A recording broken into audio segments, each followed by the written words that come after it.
दोस्तों नमस्कार। मात्रा गिराना,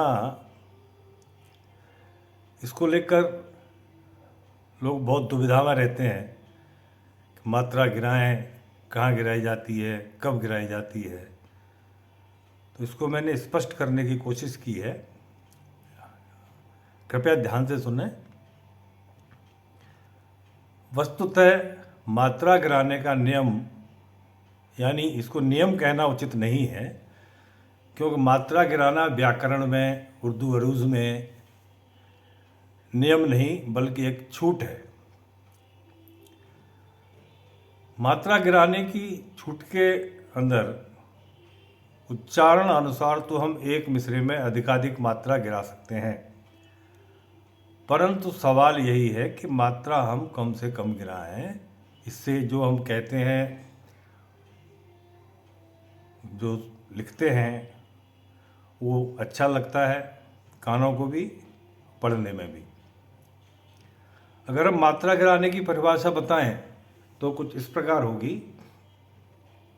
जब किसी बहर के अरकान में जिस स्थान पर लघु मात्रिक अक्षर आना चाहिए उस स्थान पर दीर्घ मात्रिक अक्षर आ जाता है, तो कुछ विशेष अक्षरों को हम दीर्घ मात्रिक होते हुए भी दीर्घ स्वर में न पढ़कर लघु स्वर की तरह कम जोर देकर पढ़ते हैं, यानी उस अक्षर पर जोर कम देते हैं और दीर्घ मात्रिक होते हुए भी लघु मात्रिक मान लेते हैं। इसी को मात्रा गिराना कहते हैं।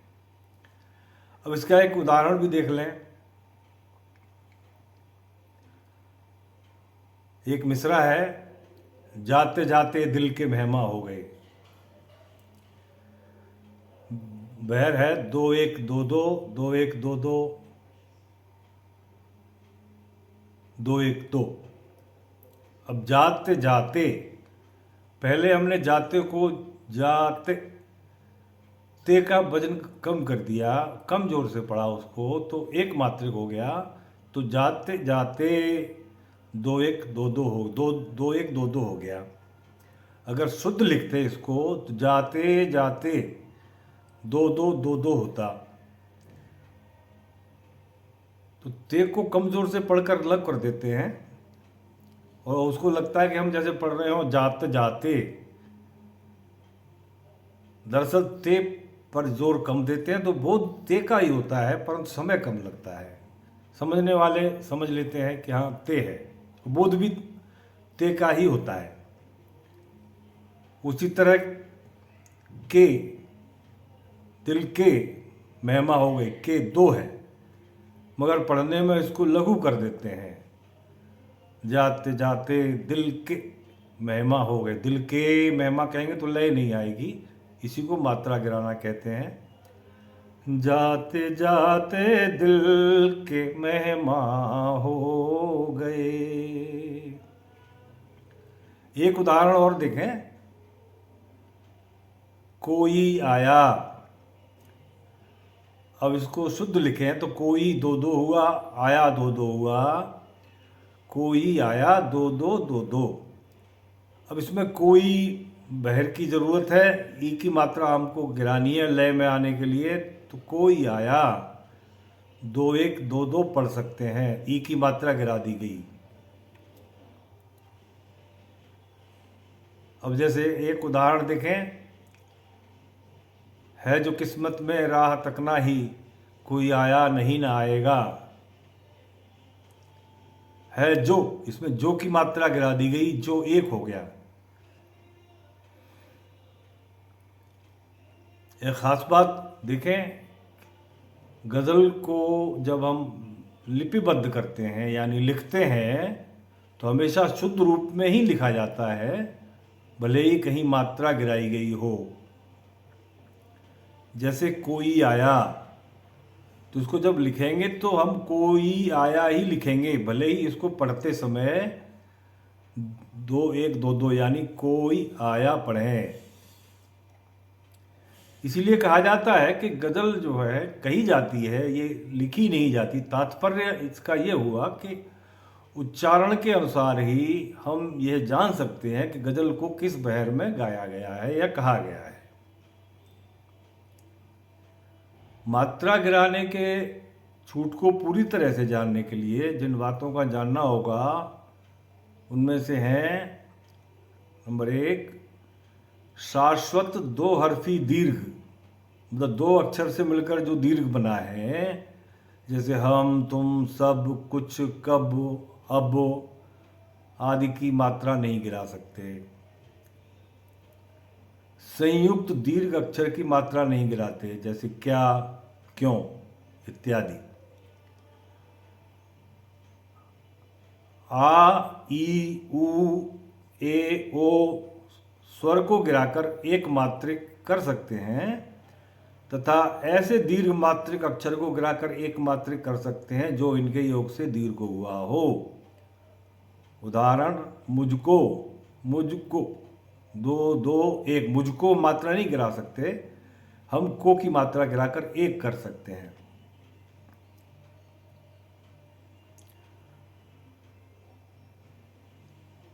ऐसे स्वर को लघु नहीं गिन सकते जो ए, औ, अंग के योग से दीर्घ हुए हों, जैसे सौ, सैर, खैर, ऐसे, जैसे, वैसे का वह हम दीर्घ लघु नहीं कर सकते। एक बहुत महत्वपूर्ण बात है कि व्यक्तिवाचक संज्ञा की हम मात्रा नहीं गिरा सकते। किसी स्थान या व्यक्ति का नाम जैसे है तो उसकी मात्रा नहीं गिरा सकते, उसको शुद्ध ही लिखना होगा, जैसे मीरा, राधा, गंगा, आगरा, घाघरा इत्यादि। एक विशेष बात और है, किसी भी शब्द के हम पहले अक्षर की मात्रा नहीं गिरा सकते, कुछ अपवादों को छोड़कर, जैसे खामोशी, खामोशी, खामोशी, इस तरह के कुछ अपवाद के शब्द हैं। नहीं तो किसी भी शब्द की पहले अक्षर की मात्रा नहीं गिरा सकते, न मध्य के अक्षर की गिरा सकते हैं। मात्रा गिरा सकते हैं तो अंतिम अक्षर की ही मात्रा गिराई जा सकती है। एक विशेष बात जिसमें अक्सर संदेह रहता है, कुछ शब्द जो एक एक पे लिए जाते हैं, जिनको एक एक लिख सकते हैं, वह हैं मुझे, तुझे, सभी, कभी, तुम्हें, हमें, इसे, उसे, ज़रा, यहाँ, वहाँ, जहाँ, कहाँ, रहा, कहा आदि। इसमें कुछ शब्द ऐसे भी हैं जिनको हम 3 तरह से लिख सकते हैं, एक एक, एक दो या दो एक, जैसे मेरा, तेरा, मेरे, तेरे इत्यादि। अभी हम जैसे जैसे आगे अभ्यास करेंगे और स्पष्ट होता जाएगा। ये गज़ल मैं आपकी नज़र करता हूँ। जो ज़बां तू तकार की सी है, जो ज़बां तू तकार की सी है, चोट तेरी लोहार की सी है, चोट तेरी लोहार की सी है। सहन में उठ गई है जो दीवार, सहन में उठ गई है जो दीवार, सहन में उठ गई है जो दीवार, इसकी फितरत दरार की सी है, इसकी फितरत दरार की सी है। एक शेर पर खास तौर से तवज्जो चाहूँगा। थी शबे वस्ल या कि मैं ख्वारी, थी शबे वस्ल या कि मैं ख्वारी, थी शबे वस्ल या कि मैं ख्वारी, हालत भी खुमार की सी है, हालत भी खुमार की सी है। तेरे बिन अब न कोई रंगो बू, तेरे बिन अब न कोई रंगो बू, तेरे बिन अब न कोई रंगो बू, जिस्त उजड़े दयार की सी है, जिस्त उजड़े दयार की सी है। आखिरी शेर है, इसमें एक बात और कहना चाहता हूँ कि हम अगर अपना तखल्लुस यानी उपनाम लिखते हैं शेर में तो मक्ता हो जाता है, अगर तखल्लुस या उपनाम नहीं है तो वह आखिरी शेर कहेंगे गज़ल का, न कि मक्ता। आईने में वही जो दिखता मुझे, आईने में वही जो दिखता मुझे, आईने में वही जो दिखता मुझे, शक्ल क्या मेरी यार की सी है, शक्ल क्या मेरी यार की सी है, जो ज़बां तू तकार की सी है, चोट तेरी लोहार की सी है, चोट तेरी लोहार की सी है।